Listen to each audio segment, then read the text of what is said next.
হচ্ছে operation devil hunt. Awami নিধনে সরকারি operation. এই সরকারি অপারেশন হচ্ছে আওয়ামী নিধনে বাংলাদেশে শুরু হয়েছে। দেশ জুড়ে নিশানায় আওয়ামী লীগের নেতাকর্মীরা। অপারেশন ডেভিল হান্টের বিরুদ্ধে সরব বাংলাদেশের একটি সংগঠন, নাম নাগরিক ঐক্য। নতুন বাংলাদেশের ভেতরে যারা গন্ডগোলের সৃষ্টি করতে পারে তাদেরও নিশ্চিহ্ন করবো আমরা। গভর্নমেন্ট পলিটিক্সটা হ্যান্ডেল করতে পারছে না, পলিটিক্স আর গভর্নমেন্ট ইকোনমিক্সটা হ্যান্ডেল করতে পারছে না। মানে সরকারকে সমালোচনা করলে বিরোধিতা করতে পারছি না। লক্ষ্য আওয়ামী লীগ নিধন। ইউনূস সরকারের নয়া অপারেশন, নাম অপারেশন ডেভিল হান্ট। শনিবার থেকে বাংলাদেশ জুড়ে শুরু হয়েছে অপারেশন। এখন যারা শয়তান তারাই ধরা পড়বে। এখন ছোট শয়তান কি বড় শয়তান এখানের ভিতরে নাই, শয়তান ধরা পড়বে। অপারেশনটা চলবে অতদিন পর্যন্ত যতদিন পর্যন্ত ডেভিল এখান থেকে মুক্ত না হবে।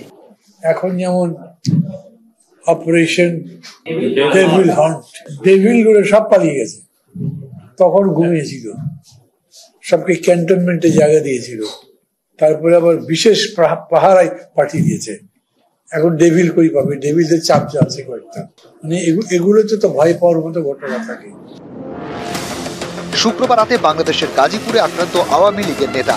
সেদেশের প্রাক্তন মন্ত্রী মোজাম্মেল হকের বাড়িতে হামলা চালায় আন্দোলনকারী ছাত্ররা। আওয়ামী লীগের স্থানীয় নেতা কর্মীদের পাল্টা জবাবে পরিস্থিতি উত্তপ্ত হয়। 20 জন ছাত্র জখম হন বলে অভিযোগ। এরপরে আওয়ামী লীগকে সহায়তা করতে অপারেশন ডেভিল হান্ট চালু করে সরকার। নতুন বাংলাদেশের ভেতরে যারা গন্ডগোলের সৃষ্টি করতে পারে তাদেরও নিশ্চিহ্ন করবো আমরা। তাদেরকে দলে বেরিয়ে ফেলবো, নিজেদের মধ্যে নিয়ে আসবো, আর তা না হলে আইনের কাছে সুপর্দ করে দেবো। এটা ছাড়া আমাদের কোনো গতি নেই। তাহলে আমরা নতুন বাংলাদেশ তাড়াতাড়ি গড়ে তুলতে পারবো। যেই রকম করে উনি ছাত্রদের উপরে নির্ভর করে সিদ্ধান্ত নিচ্ছেন, এরকম করে তার দেশ চলবে না।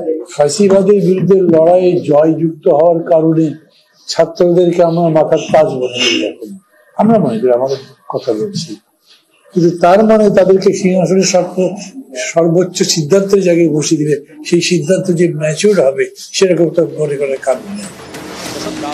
সমালোচনার মাঝেও অবস্থানে অনড় ইউনূস সরকার। অপারেশন ডেভিল হান্টের পক্ষে জোরালো সওয়াল করেন সেদেশের স্বরাষ্ট্র উপদেষ্টা। আমাদের আইন শৃঙ্খলা বাহিনীর কর্মকর্তাদেরও কিন্তু আমরা ছাড় দিই নাই। আপনারা দেখছেন প্রথম দিনই কিন্তু 4 জন না 5 জন তাদের কিন্তু আইনের আওতায় নেওয়া হয়েছে। এই ক্ষেত্রে বড় ছোট কোনো ভেদাভেদ নাই, যে আসবে এই জালে সে ধরা পড়বে। গভর্নমেন্ট পলিটিক্সটা হ্যান্ডেল করতে পারছে না, পলিটিক্স আর গভর্নমেন্ট ইকোনমিক্সটা হ্যান্ডেল করতে পারছে না। যে কালকে ইউনূস সাহেব যদি রাগ করে বলেন থাকবো না, আমি চলে গেলাম, তো আর্মি আসবে, ওটা আরো 5 বছর ধরে চলবে। মানে সরকারকে সমালোচনা করলে বিরোধিতা করতে পারছি না। ওই জায়গাতে রিস্কটা আছেই। উনি যদি উল্টাপাল্টা করে ফেলেন তাহলে কি হবে? এরকম করবার সম্ভাবনা আছে, ইতিমধ্যে করছেন বেশ কিছু।